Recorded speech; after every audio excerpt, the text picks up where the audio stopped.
నారాయణపేట జిల్లా ఒట్కూరు మండలంలో ఆవుసలపల్లిలోని గ్రామంలో అరుదైన ఘటన చోటు చేసుకుంది. గ్రామ శివారులోని పొలాల్లో ఒక వేప చెట్టుకు పాలు కారుతూ ఉండడంతో గ్రామస్తులు ఆశ్చర్యానికి గురయ్యారు. మేకలు మేపడానికి పొలం దగ్గరికి వెళ్లిన బాలుడు వేప చెట్టుకి తెల్లగా దారవలే కారుతూ ఉండడాన్ని గమనించి ఇంటికి వచ్చి వాళ్ళ తల్లిదండ్రులకు చెప్పడంతో వాళ్ళు వెళ్లి చూసి ఆశ్చర్యపోయారు. వేప చెట్టు పాలు కారుతూ ఉందని గ్రామస్తులకు తెలిపారు. ఇక గతంలోనే వీరబ్రహ్మం చెప్పినట్టుగా వేప చెట్టుకు పాలు వస్తున్నాయని తాము కథలలో విన్నామని గ్రామ పెద్దలు మనుషులు అంటున్నారు. నా పేరు రాజు.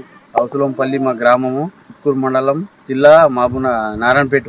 మా చేను దగ్గర మా పిల్లవాడు ఆవును కట్టేయడానికి వస్తే చెట్టు కాడ ఏంది నాయన ఇది ఆరుతుంది అంటే ఏందని చెప్పి పరిచయ పట్టి చూస్తే ఇలా మన పాలలాగా ఆరుతుంది. వేప చెట్టు గారు చెప్పినట్లా ఆరుతుందని చెప్పి నలుగురికి పెద్ద మనుషులు చెప్తే వచ్చి అందరూ చూసిండ్రు. గ్రామస్తులు అందరూ లైన్ కట్టుకుండ్రు. ఇదేంది అనేది అందరూ చూస్తే బ్రహ్మంగా